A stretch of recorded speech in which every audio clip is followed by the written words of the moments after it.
What's up, everyone? Coach Tony here. In this training, we're going to talk about dual enrollment and why you should sign your child up for a class this spring semester if you haven't done so already. I'm going to go ahead and share my screen for those who are joining me live. If you can let me know, help me out, let me know if I am sharing the right screen, is number one. And number two, if you guys can see it, if it's too big, too small, fits just right, because I'm on a different screen now. I don't know if it looks good or not on your end. Okay, so let's go ahead and talk about this again. Today, if you watch this live, we're premiering this live on January 20th in 2025, which is right before, for a lot of people, the spring semester has been starting. So in this session, we're going to go ahead and talk about the strategy first. So zooming out, not just dual enrollment, but the overall academic strategy that you should be thinking of is number one. Then we're going to talk about dual enrollments,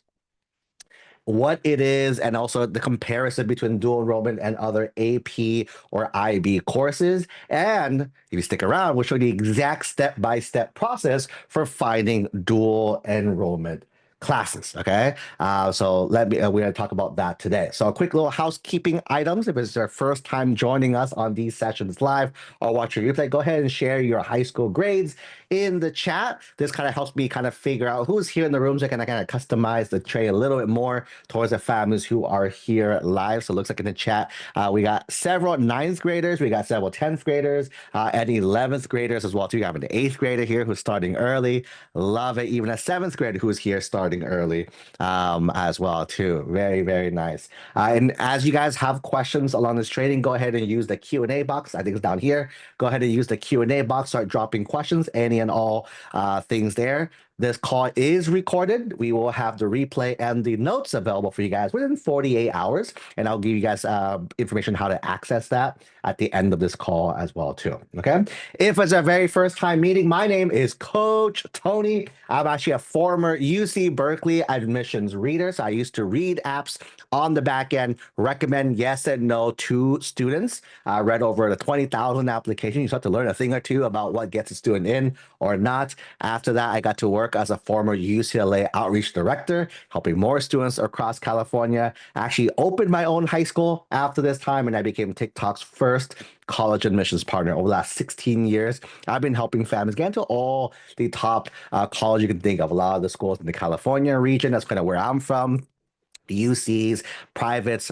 Shout out to some of our students. Last week, they just got into USC. Several of our students got into USC. We're actually interviewing some of our students very soon. If you guys are curious about that, we can definitely bring them on very soon. And super fun, some of our students also got into the Ivies. Even this year flew as well too. Like last week, I interviewed one of our students who got into Cornell. I interviewed another student who got into UPenn.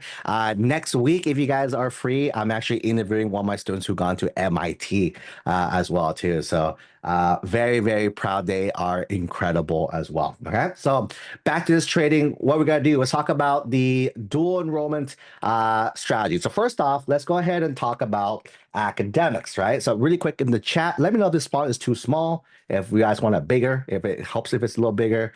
I can't tell. On my screen looks fine. So you guys let me know. Okay, so first, let's talk about academics. Academics is one of the three core areas in the admissions process itself. So there's going to be academics, there's going to be your activities, and there's going to be your applications there. So these are the three big areas, right? Today, we're going to focus mainly on the academics. That's kind of where the dual enrollment kind of concept kind of falls under.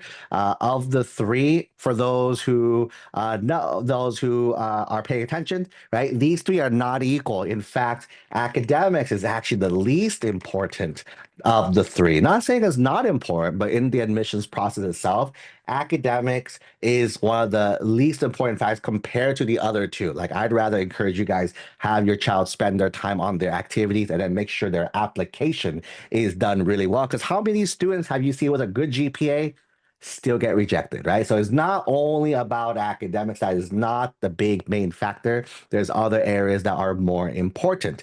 But what does that mean though, right? What does that mean in terms of strategy?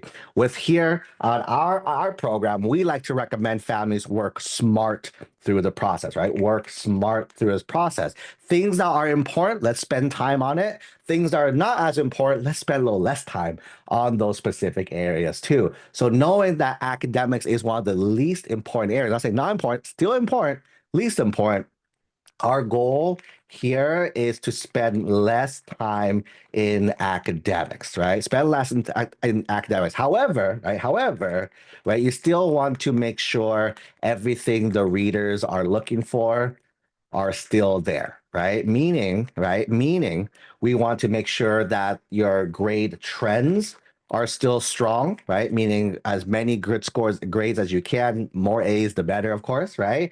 And the academic rigor is there as well too, meaning the number of rigor courses on your schedule, okay? Which kind of brings us to kind of point number two, which is the most common rigor that most students and most families are aware of in this process is going to be is going to be the AP courses, right? So AP and IB courses are the most popular form of rigorous courses that you can take. So some schools offer them as early as ninth grade. Some of you guys will start in 10th grade. Some of you guys start in 11th grade. Wherever you guys start, right? These are the more harder classes on your schedule. So a quick little breakdown, right? An AP class is a year-long course. You take the whole class at the end of the year in May. You take the AP exam, right? And you get a score from 1 to 5, right? You get a score from 1 to 5 in this area. 3 is passing, right? So 3, you'll pass the exam. However, you may need a 4 or a 5 to get college credit. And that's the purpose of the AP exams. The purpose of the exams is to see if you qualify for the AP credit itself. That's kind of the college credit itself, right? Similar thing with the IB curriculum, right? But IB is a 2-year long course. Right, course. Same thing, May IB exam, but this one your score is from 1 to 7. Similarly, 5 is passing. However, you may need to get a 6 or a 7 to get college credit. Okay, so that's kind of the AP and IB 101, right? A lot of your schools, you guys will know this, right? What happens if you don't pass your AP exam? This means you don't get the college credit. You end up taking the class at the college. That's pretty much what that means. Or the IP, same with the IB, right? You don't pass the IB exam, you'll go and have to take the class again at the college because, let's zoom out a little bit, because your first 2 years at a 4-year college, right? You are taking general education courses, right? That's what you're doing, right? So the first 2 years, and so you don't start major related classes until third year. And this is one of those like big aha moments for a lot of students and parents that like they think I have to know my major. I'm like, you're not gonna even start taking your major class till you're 2021, right? So there's no super big rush yet. You have to get through all the general education one more time itself. Okay. So I think that's gonna be the big thing here. Okay. So that's that.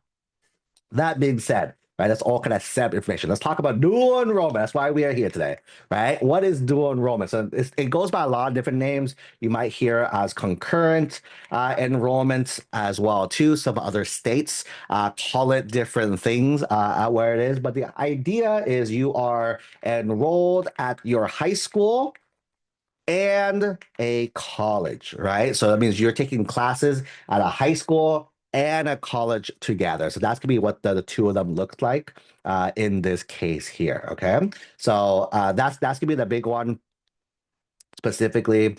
And then so typically though, right, typically we see this high school plus community college. The question is, can you take classes at a 4-year school, right? Or an extensions college, a 4-year extension?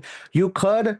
There's no real big payoffs to it though. It just costs a lot more money and with not a lot of big trade-offs. So I don't recommend it is the thing, right? So typically most students will take their class at a high school and at a local community college. So why would you want to do this, right? What's the whole purpose? Why dual enrollments is kind of our big thing here. So a few reasons. And again, if you haven't met me, I am probably one of the biggest proponents of dual enrollment. All of our coaching students, we have integrated this into their schedule. We have every family I've talked to, I've tried to figure out a way to integrate dual enrollment in your schedule. That's the high school I opened. It was a dual enrollment high school. This is a concept I'm really, really big and really, really passionate about to enroll because again, it's a really cool opportunity that many people just don't know of and don't know how to do it correctly. So let's go ahead and talk about that. So why do enrollment? So these, right? You are taking an actual college class, right? So why is that significant? Because, right, let's go back to AP and IB. AP is a hard class that mimics a college class, and your goal is to take the AP exam to get college units. Same thing with IB. It's a hard class to mimic college to get college credit. This class is a college class. There's no mimicking it. You don't need to. It is an actual class. So if you pass your class with an A, B, or C, again, aim for the A, right? Okay, you are guaranteed college units, right? No need to take an extra test. You're gonna pass it because it is already a college class itself, right? So that's the first big perk, right? Number two, right? So again, no need to take the AP or IB exam, right? That's number one. Number two, right, is that these classes are typically 1 semester long or half a year long, right? How long is your AP class, right? AP class is 1 semester versus 1 year for an AP versus 2 years for an IB. It's 1 semester, it's half a year. So you save a lot of time. However, right, what does that mean though?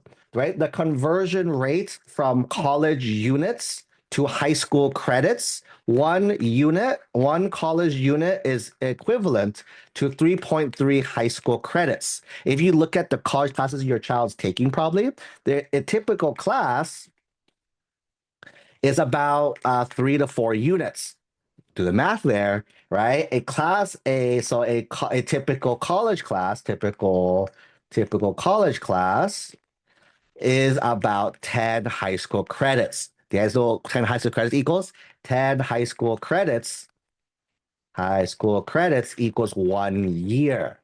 So you're taking a 1 semester class, which counts as a full year class itself. This is how you're able to kind of maximize and speed through time with this, right? Another pro tip here. Here's a pro tip.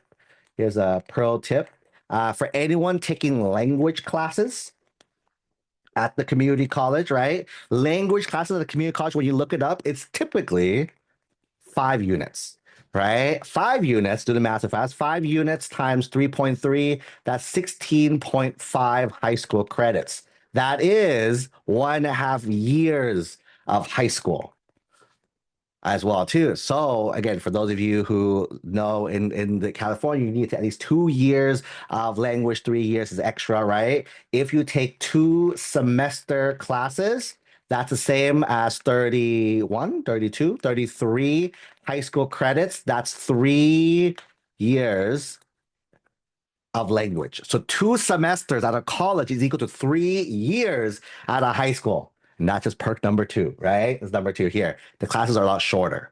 Now, moving on. Well, the next perk, right? The classes that they are doing, this is usually a lot post 2020. These classes are typically offered online and asynchronously, right? Online and async as well too. These classes are for community college students. They're busy, right? Because they're busy, right? They might have some classes in the slots, but they might have classes that are self-paced. These are self-paced classes that you take on your own schedule as well too. So for a high school student who's super busy, right? You're involved in sports after school, you're doing a lot of things, right? You can squeeze this around your schedule and try to figure out where you can put this in the schedule. And you just got to get the work done is pretty much what you need to do, right? So that's a really beneficial for high school students to move it around the schedule and make it work for them.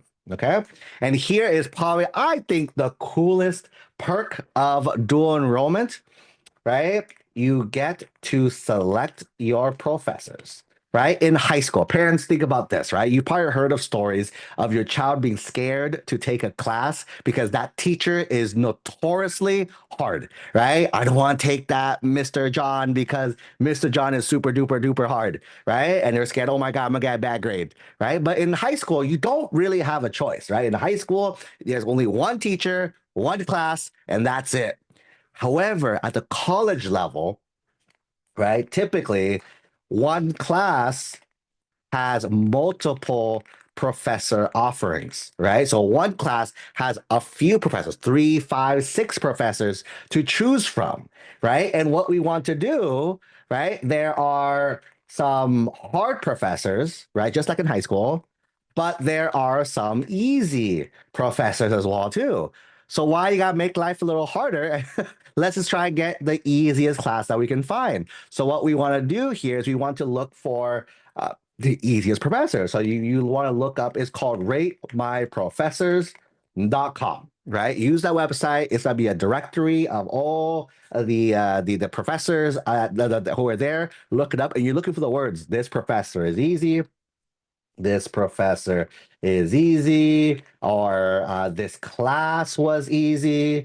This class was easy, right? You're looking for these types of words. You want to avoid the hard, right? Avoid the word hard, avoid the word lots of homework, lots of quizzes, right? You want to find the ones that easy for you. And you have the option at a community college, at college level rather than a high school level. And these are some of the perks so far. So now this is all theory, this is all talking out loud. Who wants to see an example, right? Who wants to see an example of how I actually would do this? And for this, I need an example for you guys to help. So if you guys want to go ahead and drop me a community college, right? Drop me any community college in the chat. If you want to go ahead and drop me a community college in the chat, I'll pick one of them. I'll do a live example for everyone. And here's the reason why also, by the way, I recommend for spring. So let's kind of answer the big question for today, right? Is that what we want to do is go back to strategy, right? Well, fast. When it comes to academics, right? When it comes to academics, right? You are competing not not against everyone applying to college, right? But against your region and your high school, right? Let's focus on your high school, right? Focusing on your high school, right? That's kind of big things. Colleges think that's fair because and you went to the same school, they went same school. So technically, right? You both have the same amount of opportunities, right? And is that fair? Who knows, right? But then in the eyes of a reader, that's kind of what it is. Okay. So that's that. Then, so what you want to do is they're going to see, hey, did you maximize what you could have done at your school? Right? That's why, is there a set number of AP or rigorous courses, I've been doing enrollment courses out there? No, right? It's no, there's no, because every school is different. I have a student that I talked to this morning that she's starting APs for the first time junior year because that's what the school offers. I have another student that I know I'm working with, ninth grader, who's taking three this year because that's how the school is set up, right? So it's every school is a little different. It's not gonna be apples to apples that way, but it's they're gonna do given what your school can do, what did you do, right? So let's say, for example, you're a sophomore and there's someone taking or actually this is this year, right? You're a sophomore. This is a year you're taking one AP. You're taking AP World, for example, at your school. But you know, Coach Tony, I know there's someone taking two APs, right? It's halfway. It's January if you're watching this right now, right? It's January. There's no time to add another AP on our schedule. And if you just self-study for the exam, it's just the exam, it's not the class. We don't get the rigor of the class. So what I would do is if I were you, see if there's a college class available. It's one semester. I can squeeze in, right? You can squeeze in a semester spring class, right, on your schedule, and it'll count as a full year rigored course as well too. So now you came in the year with one AP because you're AP World, but because you passed a spring semester college class, it double counts as another full year class for you. Now you have two, right? Keeping in mind, these classes of ours, right, are going to be a little easier. They're half the time. They're offered online, so I have to like figure it out, right? I can find an easy professor as well too, right? So there's a lot of perks for you to do this method, and that way you can kind of get ahead. Because again, let's say you're doing one, the max is one, you can squeeze in another one, and now you can beat your peers as well too. So that's kind of the concept of how you can kind of leverage this as well too. And again, for those thinking for next year, right? So let's say your friend's doing four APs, right? Four APs, a lot of APs, right? Instead of four, maybe you do three APs in one college class, maybe one in the fall, one in the spring. How many years do we have? Five. Now you just beat your friends as well too. And then by the way, if you had four, I wouldn't do three and one. I'd maybe do two and two, right? APs, one dual enrollment here, one dual enrollment here as well too. On paper, it's still four, right? But workload wise, again, going back to the master strategies, all working smart now. We want to spend less time in academics, right? Everyone's spending more and more time least important area. You want to save the time here to focus on the other areas that are more important on your application itself. Okay. That being said, all right, thank you for the schools. We have the schools here. You guys can do this on your own. I don't need me, but I'm going to pick Irvine Valley just because I'm from the urban area, right? Little biased here. So here's how to do it, right? So here's 101. Let's just do a dual enrollment 101. Dual enrollments process 101. Let me caveat first. The strategy I'm going to talk about today because I know this school is from California. California is a little different. Actually, they're all the same, but I know the terms for California. All the other states I have to look up. I don't have the other states memorized. There's a few schools that I know on top of my head, but I had to look it up. Is the rest of it? But California is pretty easy because most of our families are from California, and so I say this a lot to a lot of families, right? But what you want to look up first, right? So here's like the hidden trick of this. What you want to look up is you want to look up the transfer articulation agreements, right? At your college, again, I recommend community college, right? Junior college, right? You want to look at the transfer articulation agreements. These are the classes that will be articulated to the other schools that your state offers, right? That's kind of what you want to do because what we're doing here, right? We are looking for general education courses. Why are we doing this? Going back again, right? Your first 2 years, where is this? Where did I say it? Why did I say this? Your first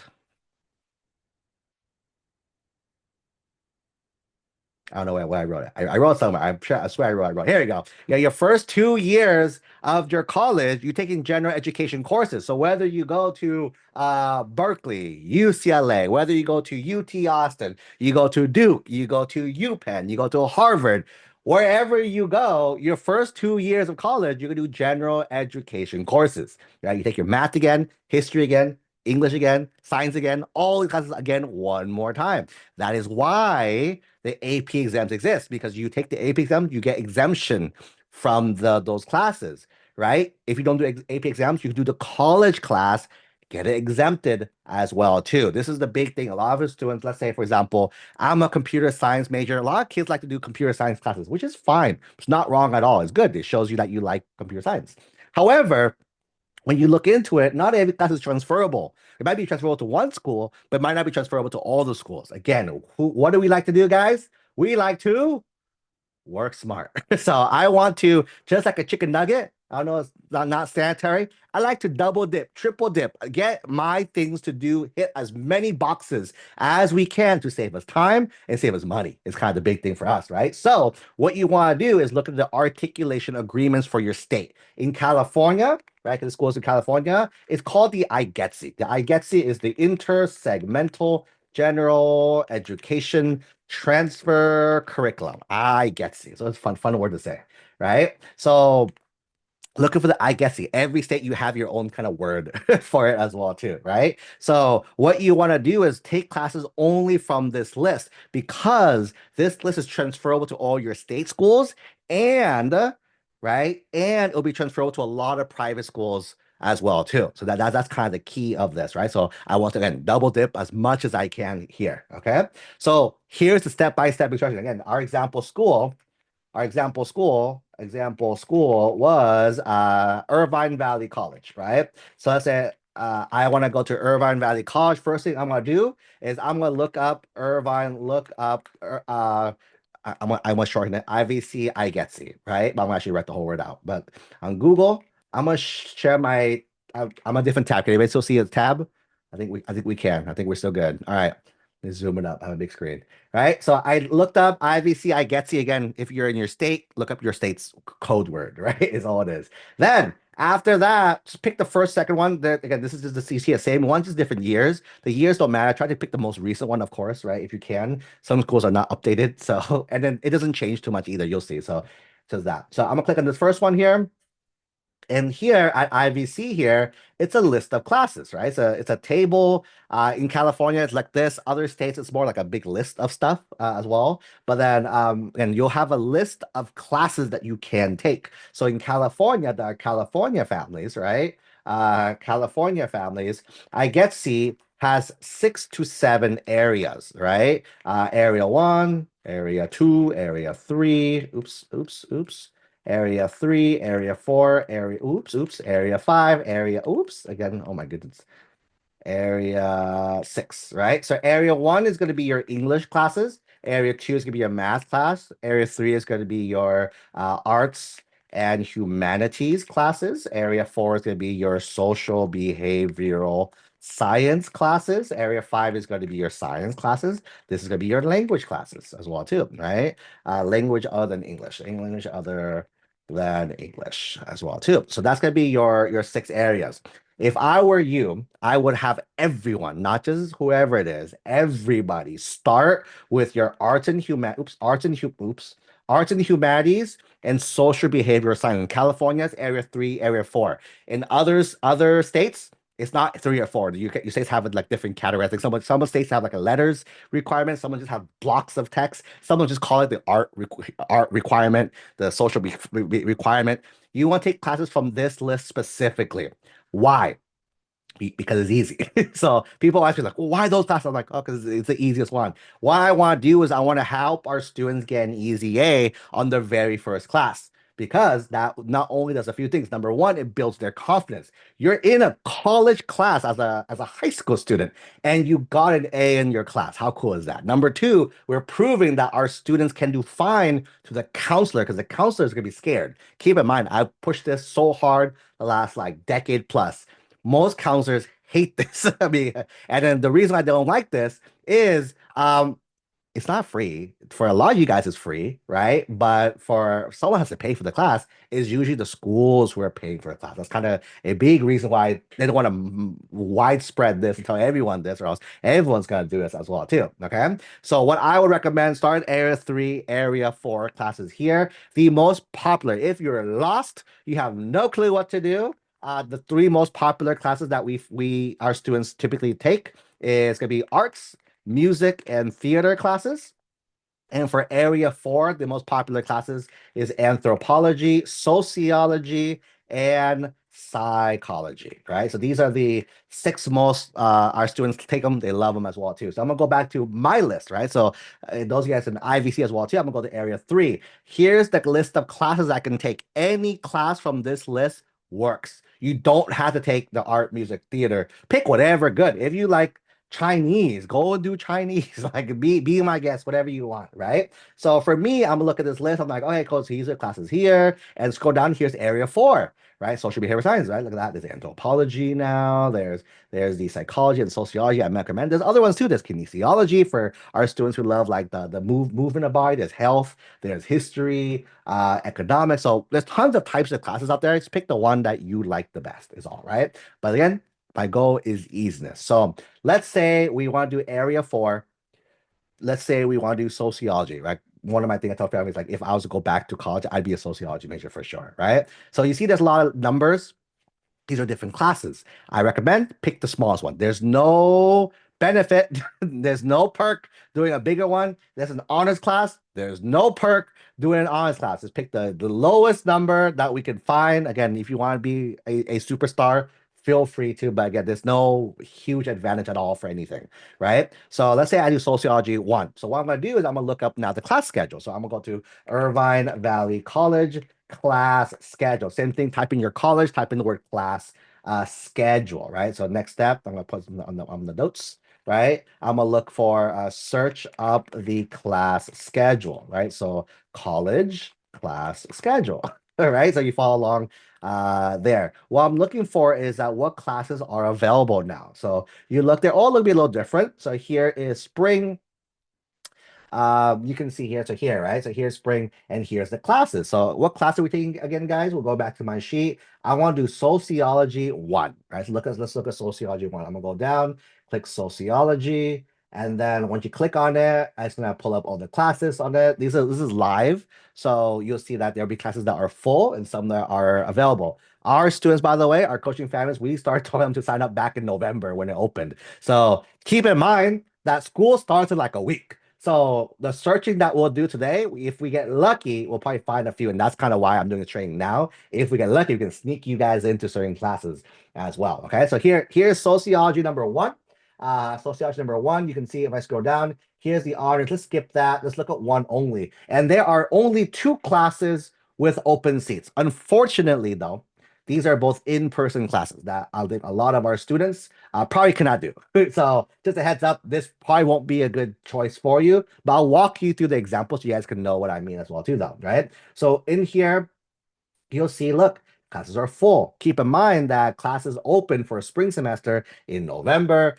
Classes open for summer in like March or April, and classes open for fall in like May and June. So again, the sooner you start, the easier it is. Again, just keep it up. Like I'm only doing this training now because we get a lot of requests from families about this. I just want to sneak it in so you guys, if you can find a class, go for it. But realistically, this is like keeping it real, right? It's gonna be a little tough. We have to dig a little bit to find the classes. So, but let's walk it through. So here you'll see, we can zoom in a little bit so you guys can see it a little better on your screen, right? Each class, you'll see there's gonna be a day and time, a day and time. There's a location. If there's like a physical location, like this is like the B building, right? 118, it's probably a physical class, but you see here there's online courses though. These 3 classes are online, right? So it's that. And then you see the instructor, like I mentioned, the teacher makes or breaks your class as well too. So let's say we looked at all these courses, right? And then there's like a few teachers, Hollenberg and Fanigo,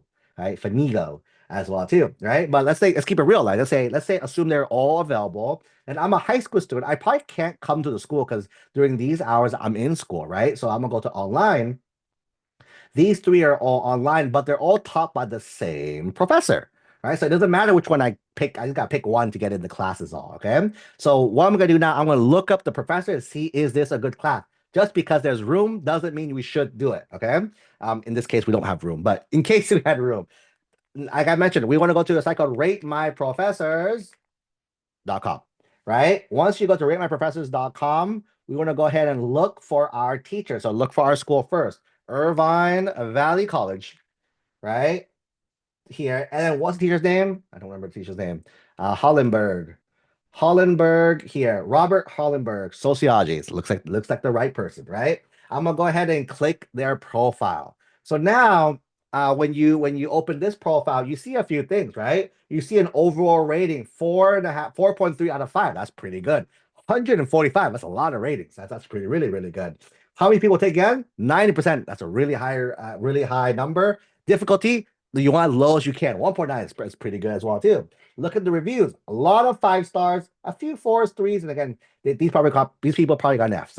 so they probably just mad. Is all right. So then that's good. That's good. The high level information. The most important thing, go down, read the reviews. Right here, 5, and look at the class too, because teachers sometimes teaches differently based on the class they're in. So this one right here, Social 1, good. That's the class we want to sign up for. Chill guy, easy lectures, homework exam. They got an A. Man, that sounded sweet. Not good on one more time. Sociology 1, the chillest professor in IVC. Rarely and barely gives homework. You honestly forget you have this class, how quiet and chill he is. Take it for sure.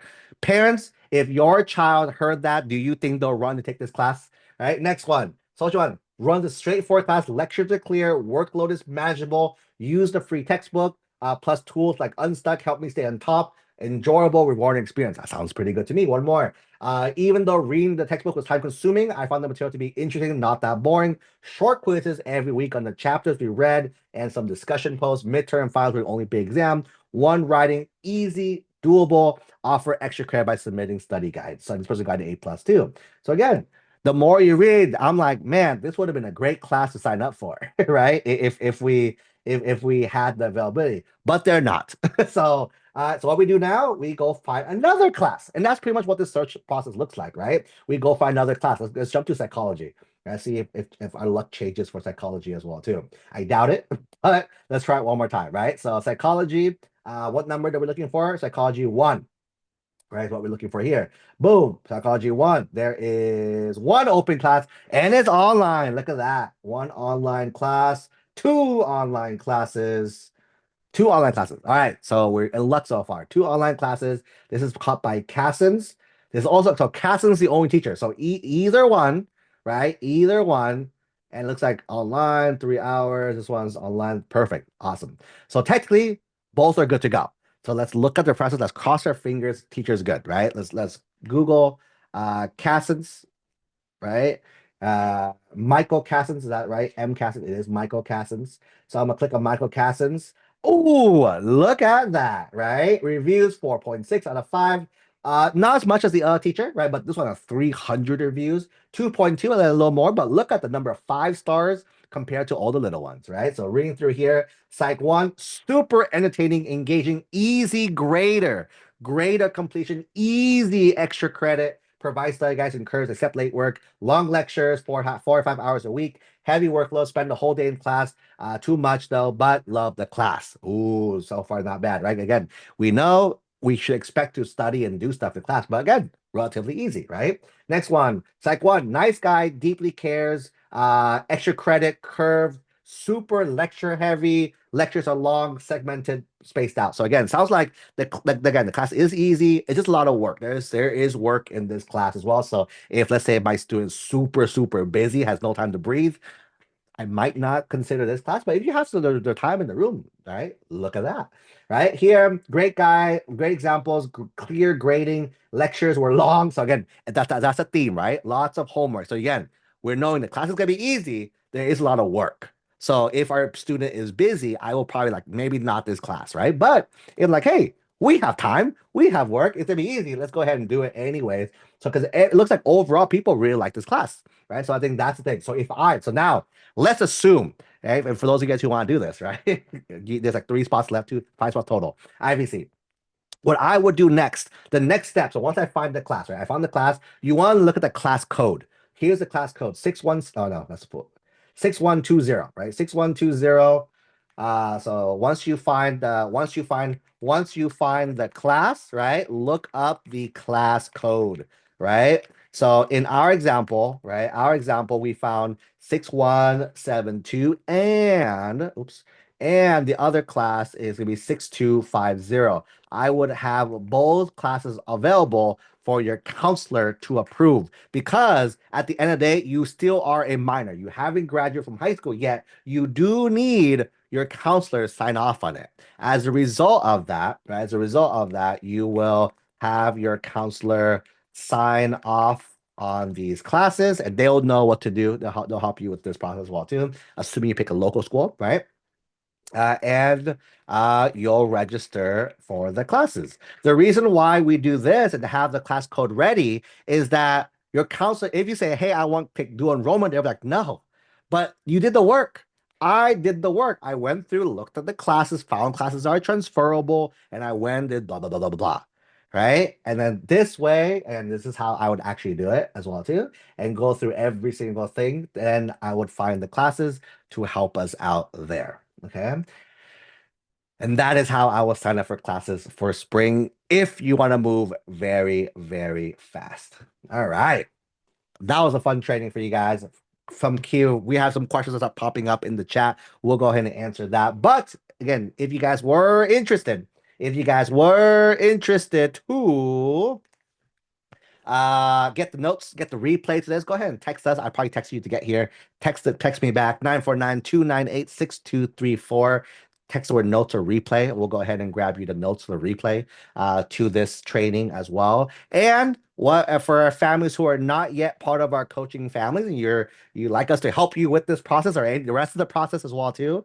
We offer a free 15-minute chat, no sales. You can't even buy anything on this call. We just gotta see what you guys gotta do, a quick little assessment, right? Show you guys, hey, here's some areas you guys could look into, and that's it. We kind of let you guys go off of that. And if you guys want to come back to us and talk about our programs in a separate call, you can as well too. Okay, just text the word "coach me," and then we'll go ahead and set up that 15-minute chat with our team there. Okay. That is pretty much it. So let me go ahead and pull up the let me pull up the Q&A. We'll go ahead and answer some questions for you guys as well. So let me pull this up. First off, was that training helpful for you guys? For those who are here, was that helpful? Was that useful? Drop a however you want to drop a heart, a yes in the chat. Let me know if that was good, helpful, good cadence, good format, or if it's not, if it's like Coach Tony's, this is terrible. This is terrible, Coach Tony. You lost your mojo as well. Awesome. Fantastic. Let's go ahead and dive in some questions as well. Okay. So someone said here, in picking dual enrollment, should it not be related to the major when major I'm applying to? Is it not related to the major you're applying to as well too? So it doesn't have to, right? The answer is it doesn't have to. Keep in mind, again, what I'm teaching is dual enrollment in sense of like any general education course. That being said, though, so here is the loophole to the loophole. This is a trick that you can use if your school allows you to use it though. It's one of those like your school needs to be okay with it, right? So like I mentioned earlier, so going back to our hypothetical example earlier, we couldn't find a sociology class, but we found a psychology class, right? So we found a psychology class to do it. I am pretty sure that a lot of your high schools would not sign off on that class. The reason why is your school offers psychology at your school. So a lot of high schools out there, it's a recent policy. I've started seeing this pop up more with our families last 2 years, is that the counselors usually say, hey, if we offer this class, you can't do it on dual enrollment. You have to do it at our school. In that case, I'm like, okay, let's find a different class. Because again, keep in mind, look at the list, right? Does your school offer kinesiology? Probably not. Does your school offer legal studies? Probably not. Does our school offer gender studies? Probably not. So there's still a lot of options for you to do, right? That doesn't have to be that doesn't like conflict with your high school. However, here's the cool however though. However, if your school is cool with you double dipping, right? This is a true double dip. Because, for example, in 11th grade, you guys are going to take US history, right? Let me show you guys something cool. Let me go back to here. I'm gonna go back to history class at IVC history. So most 11th graders take in California or most your school, you take US history, right? You have to take US history. A lot of kids call it APUSH, AP US history as well too. If I look at the history requirement, look at class. Oh, look at that. History 20, right? American history through the Civil War and American history since the Civil War. It's one of these. I forgot which one. But I think it's before till Civil War. This is the exact class of your AP US history class. Meaning some schools who are super nice about it, they will let you take this. Look, there's an open class. You probably can't take it because it's in person, but like these online ones, right? And if it's good, you can take these classes and your high school will allow and double dip it for high school credit as well, too. As a result of that, you're able to fulfill college requirements and high school requirements same time. Keeping in mind, not many schools do this. So that is the minority, not most people. Some schools do it. If you're part of special programs, they do allow it. So like early colleges or middle colleges, they allow that because that's kind of what their quote the school is built on. But right, you have to ask nicely, or some schools don't, right? But the idea for us is it doesn't have to. We are mainly focused on general education courses and focus on increasing the rigor on our schedule. Keep it on, don't lose sight of focus. This is all cool stuff, right? But zoom out. The reason why we're doing this is the rigor. We want to increase the rigor with decreasing time. That's the big takeaway of this lesson, right? Is that. Someone here asks, can we take dual enrollment from summer for after eighth or from fall semester of summer? You can do both, right? As long as your high school counselor signs off on it, you are good. We actually have an eighth grader, something right now, seventh grader. We have a middle school student in our program right now. She's doing dual enrollment courses as a middle school student as well too. Again, typically not recommended for most people, but she's uber smart. So we actually recommended that. She's doing great. She loves it as well too. So as that. But technically, yeah, usually you do it into your ninth grade. And usually your counselor sign off on it. So that's the only restriction of this whole process is all. Okay. Next one. Are summer classes still worth it? Maybe more compressed, easier and manages. I think summer classes 100% to take it. We actually recommend a lot of our students, especially if you're aiming for the more competitive colleges, right? The Ivies and the top 25s and the top 50s as well too. We typically see that our coaching families take on average two dual enrollment courses every summer as well too. So it's totally doable. Again, whoever said this, I agree. Probably don't take the crazier classes, right? But area three, area four, humanities and arts classes and social behavioral sciences, very doable over summer, right? Super doable. Maybe if you try to do like a Spanish class and like a multivariable calculus over summer together, maybe that's a little too much. Maybe it's a little too wild to do. But again, if you're taking like a intro to psychology, intro to anthropology, super doable to do together there. Okay, because that. By doing dual enrollments, is a big question. How do you apply to college as a first-time freshman? How about when I mentioned obviously a lot of APs and community college on two transcripts? Is there a cap in giving college credit? Love this question. There's a few questions here. First one, by doing dual enrollment, do you apply as a freshman? Yes, you are applying as a freshman. By definition, you are not a transfer student until you graduate from high school and take a class at anywhere after high school. That's when you're a transfer student. This is one of the tricks, by the way. If you start early enough, a lot of our families start our programs really early in the eighth and ninth grade. As a result of that, we put them on this path really, really early. Let's kind of spoil you guys a little bit, right? If you start in eighth, ninth grade, right, you would be you would most likely be able to complete at least 30 units, if not 60 units by the time you graduate high school, right? Is there complete? There you go, right? And then you're applying as a first year student with an application that looks like a transfer student as well too. Imagine that. You're comparing against all the other high school students who are APs or whatever. You have years. And then once you get in, once you attend the school, your units kick in automatically, right? Automatically. 30 units is 1 year. 60 units is 2 years.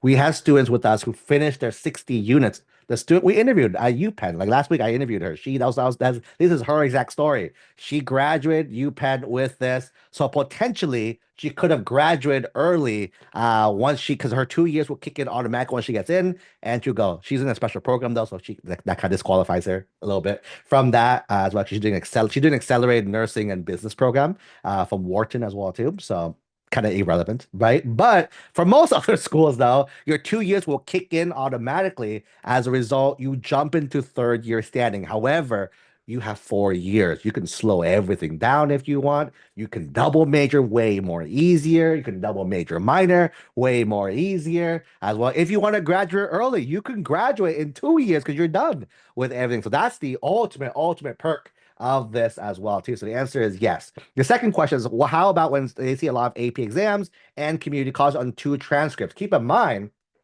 right? Colleges do not see transcripts. right? I use readers. Readers do not see transcripts. We see self-reported grades and test scores. So we're going to see every single school that you went to because you shared it, and you will see all the grades that you took and you share it, and we'll see all the test scores that you share. Not official, these are the ones that you share. And based on that, we're going to make a recommendation of it. Again, at the end, going back to basics again. Go ahead. Again, don't zoom out. Where every time we zoom in too deep, right? People like get so stuck in the weeds, right? Zoom out a little bit. Keep in mind, what are we doing? What are we doing, everyone? We're making sure our academics is strong enough but spending as little time as we can. We want to make sure we show the colleges our grade trends and our rigor. Today's training focus on this. How do I up the rigor while spending less time? That's kind of the big takeaway of this call as well, too. So going back to the question now, right? If I see someone with a lot of, again, AP exams is just the credit. I don't care too much about the credit. I care about the rigor. Did you take the class for it as well, too? That's the big kind of thing that I'm kind of searching for as well. Okay. So that's that. Hopefully I answered that question for you guys. Next one. Next one. Our school offers dual enrollments. Nope, I copied the wrong question. Hold on. There you go. Our school offers dual enrollment at community college or University of Washington. Is there a reason we shouldn't choose University of Washington over community college? If so, two reasons why, right? First one, are you paying? Right, is the first one. Because if you're paying for it, then I bet you your community college is way cheaper than UW, right? Is number one, right? If you're not paying, then I would ask you, is there a reason why you want to take a harder class than you need? Right? Going back to the highlights, right? This is the number one mistake I see a lot of families make. You guys have seen so many students who are uber smart get rejected in the admissions process. It's because families spend so much time on the academics. Child, take more APs. Child, do more tests, do more things. And then they don't get in, and you're like, why? Why did it's not back in the day anymore? Back in the day, I was smart, I'm good. Today, it's the least important factor. We want to spend as little time as possible on my academics so I can spend all my time on the activities. This is where you should be spending your time. This is how your child stands out, not taking the extra classes. You take the classes to reduce the time to increase the rigor, but you want to spend your time over here. So that's kind of my argument for that. But again, if it's easy, if the teacher says, if the rate my professor said this class is the easiest thing ever and it's free for you, why not, right? Why not go for it? So there's no like again, it's a lot more nuanced as well too. So if anyone's interested in setting up a free 15-minute chat with our team to see if we can help you guys out, one more time in the chat. Oops, oops. Right? Go ahead and text the word coach me and we can set up a free 15-minute chat to see your specific situation and see how we can help you guys with that. Again, same thing with notes or replay if you guys are interested in notes and the replay as well too. Just a heads up, I do have to bounce, so I want to try to answer maybe one or two more questions, and then we will. I'll probably do the rest of that live or something. We'll see. We'll see. Right? Boom. Does an AP class have to? Does it have to be an? Does it have to be? Does it has to be an AP class in dual credit? AP class is not dual credit, right? So AP class is an AP class. AP class, so think of it this way: AP class plus the AP exam with a passable with passing score equals one college class. That's probably the best way to think about it, right? So you take the whole exam, you take the class, you do all that work, and you pass the college class in a semester. It's same, right? In the eyes of the reader in terms of like what you're getting, the outputs of what you're doing. Okay. That's that. Can I take spring semester Spanish 2 community college? We'll take Spanish 1 in school. I wish to skip Spanish 3 next year. Why would you take Spanish 1 when you're doing Spanish 2 already? Spanish 2 is going to already give you more credit. So technically, by the way, fun facts. If you took Spanish 2 at the college, that's going to be a year and a half of Spanish for you. And it's not just the one what it's and here's the real cool trick for you. If you're taking Spanish 2 at the college, right? This is the second year. So what by passing Spanish 2, you get a retroactive credit for Spanish 1, which is also 1.5 years. So if you do take Spanish 2 and you pass Spanish 2, right, you end up with 3 years of high school Spanish credits on your plate. You talked about doing another Spanish class as well too, right? So technically you're jumping to like Spanish 4 because of that, because you've done with 3 years, you'd go with Spanish 4 itself. So if you take Spanish 3 at the college, right? This is at the college level, right? I'm assuming it's college level. Then you'd finish at 4.5 years of language is how that looks like. Does that make sense, everyone? That's the math conversion there.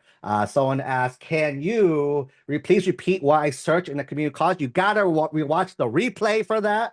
Go ahead and text 949-298-6234 or get my notes for that as well too. Direct the notes, and we can help you with that. See below. All right. Can a ninth grader to take dual would it not be hard on him? We have students in ninth grade taking dual credits. Dual credits.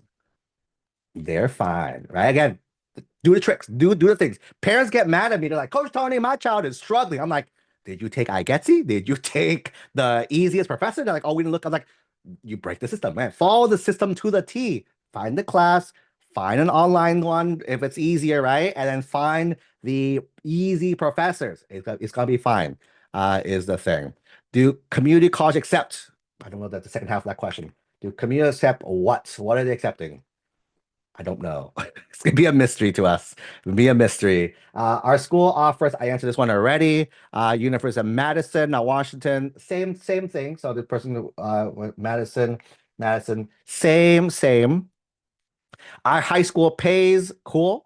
Not a hard class, but we need to look here some context, the additional context to this question was not a hard class need, but will make look back come.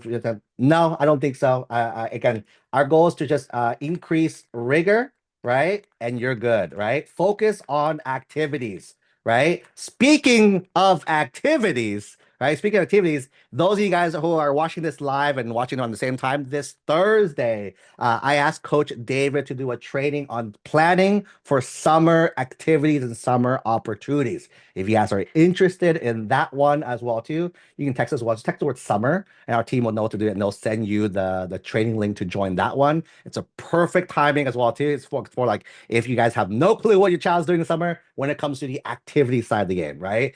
Coach David's gonna break all that down for you and help you guys out. I've been doing time. Text summer to join our summer opportunities training as well too. Right? Do college accept ninth graders? Yes. Right? Yes. Next one, last one. Would patching Spanish AP or Spanish CC satisfy the foreign language requirement? Both, right? Both would as well too. So whichever one you want to do, you can do that one, and you're good to go there. That's pretty much it. I really have to bounce now. It's been an absolute pleasure. Nice hanging out with everyone here again. Thanks for joining me, and I'll see you guys on the next trade.